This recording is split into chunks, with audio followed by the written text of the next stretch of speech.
ایک بار نبی مکرم صلی اللہ تعالی علیہ وسلم نے حضرت سیدنا امیر معاویہ رضی اللہ تعالیٰ عنہ کو کچھ لکھنے کے لیے کہا، اور حضرت سیدنا امیر معاویہ رضی اللہ تعالیٰ عنہ نے لکھا۔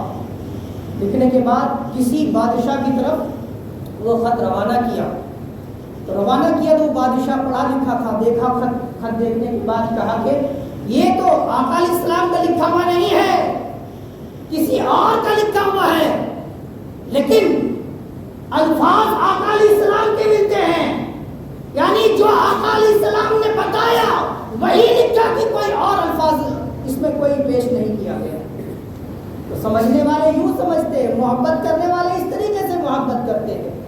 تم کہتے ہیں کہ نبی پڑھنے لکھنے نہیں جانتے تھے۔ میں اس بات کو اس لیے واضح طور پہ بیان کر رہا ہوں تاکہ ہمارے بہت سارے بھائی فیس بک یوٹیوب وغیرہ کا استعمال کرتے ہیں، دیکھتے سنتے کہیں ایسے ملا کے چکر میں نہ آ جائے، ورنہ ایمان ایک دم اندھیری رات کی طرح آپ کے دل سے نکل جائے، آپ کو پتہ بھی نہیں چلے گا۔ اور یہ میرے نبی کی حدیث بھی ہے کہ رات میں انسان شام میں مسلمان ہوگا، صبح کافر ہوگا، پھر صبح میں مسلمان ہوگا، شام میں کافر ہو جائے گا۔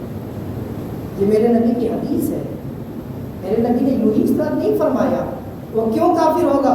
آپ جیسے بھولے بھالے انسان ہیں، آپ حدیث و قرآن وغیرہ کے مفاہیم و مطالب تراجم کو نہیں جانتے، لیکن ملا اتنے ہیں کہ اپنی ٹیم بنائے بیٹھے ہیں، ہر 10 20 20 40 40 50 100 200 کا ٹیم بنا کر کے وہ 200 کو ایک ملا کافر کر دیا۔ اب پھر کوئی 200 کی ٹیم بنے تو 2 ملا 400 کو کافر کیا، چار ملا ہوا تو 800 کافر ہو گئے۔ مطلب یہ آپ کو میں نے جو سمجھایا تو کیا سمجھا اس سے؟ آپ بہت دین سے سنتے اور پڑھتے چلے آتے ہوں گے کہ امی کا معنی یہ میرے نبی کی شایان شان ہے، اور یہ ملا نے کہا امی کا مطلب ان پڑھ، تو آپ کے ذہن میں یہ بات آئی کہ شاید میرا نبی ان پڑھ ہوگا۔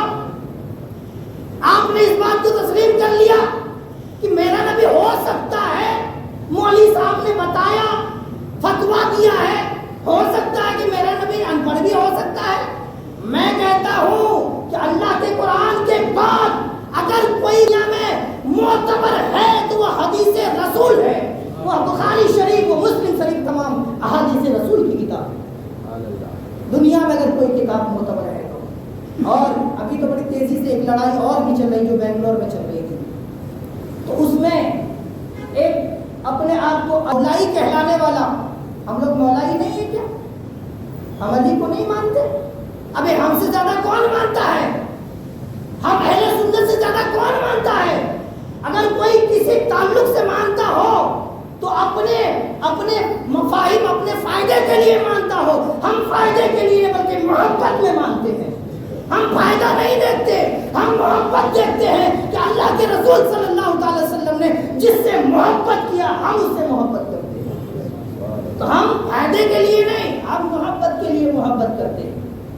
اور اس نے کہا، ایک جلسہ میں کہا، جو ابھی باتیں ہوئی ہیں، ابھی 1-1.5 مہینہ پہلے کی بات ہے، اس میں کہا کہ جو شخص بخاری اور مسلم کو، جبکہ اپنے آپ کو اہل سنت بریلوی نہیں کہا ہے، بریلوی سے بڑی چیز ہے، بریلوی سے بڑی چیز ہے، بریلوی نہیں بولا، اہل سنت، علوی، اہل سنت، سنی، کہا کہ جو بخاری مسلم کو مانے وہ کافر ہے۔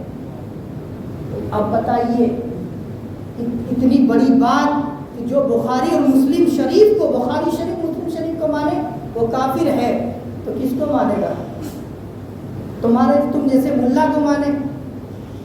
ابے امام بخاری کے پاس جاؤ تو پوچھو کہ بخاری کی حیثیت کیا ہے، امام مسلم کے پاس جاؤ تو پوچھو امام مسلم شریف کی حیثیت کیا ہے، تمام صحابہ کے جو مصنفین میں سے ہیں ان کے پاس جاؤ، محدثین کے پاس جاؤ، پوچھو آپ نے حدیث لکھی ہے، بہت کوسوں دور پیدل سفر کر کے آپ نے حدیث کو لیا ہے، صحابہ اکرام سے، تابعین سے آپ نے حدیث لکھی، اس کی اہمیت کیا ہے؟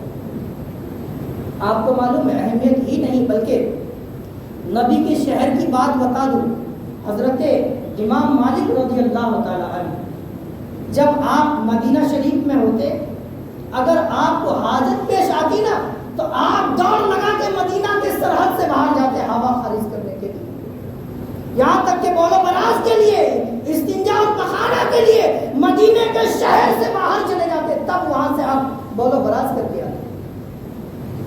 یہ ہے میرے نبی کے شہر کی تعظیم، جو میرے نبی نے بیان کی اس کی تعظیم کا اندازہ لگائی۔ اور تم کہتے ہو کہ نبی معذلت، صد بار معذلت، جاہل اور ان پڑھ ہے، تو تم اعتراض اور شک کے بنیاد پر اپنے نبی کو نبی بھی مانتے ہو، ان پڑھ بھی مانتے ہو۔ اور اللہ تبارک و تعالیٰ قرآن کریم میں ارشاد فرماتا ہے الرحمن علم القرآن، کہ رحمان قرآن سکھاتا ہے کس کو؟ اپنے محبوب کو۔ تو رحمان نے جب قرآن سکھا دیا تو اب دنیا میں کسی کی ضرورت نہیں کہ رحمان کے محبوب کو کوئی پڑھائے۔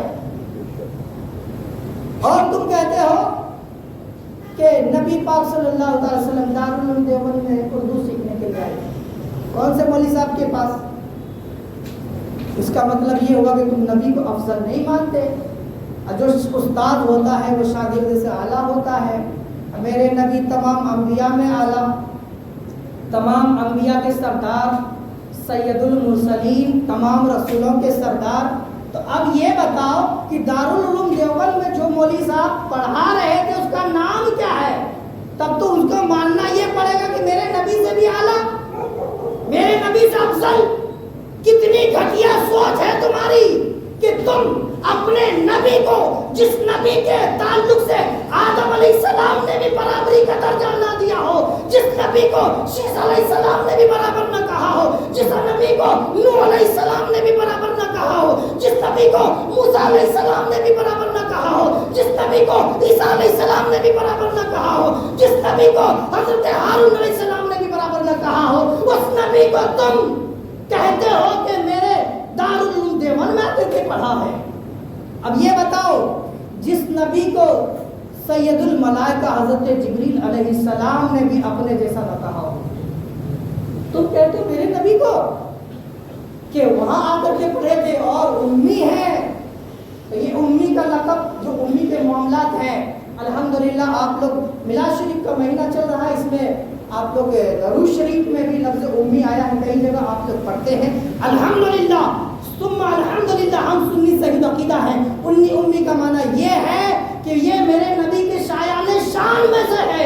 امی کا لقب ایک معجزات میں سے ہے، اور امی کا لقب یہ ہے، امی کا معنی یہ ہے کہ یہ بے پڑھے، مطلب دنیا میں کسی استاد سے نہیں پڑھا بلکہ رحمان سے، اپنے محبوب نے رحمان سے پڑھا ہے۔ اب جب رحمان سے پڑھ لیا تو دنیا میں پڑھنے کی ضرورت کیا ہے؟ اچھا اور چیز بتاؤ، تم کہتے ہو نبی میری طرح ہے، اور پھر آپ کو اور بھی باتیں بتا دوں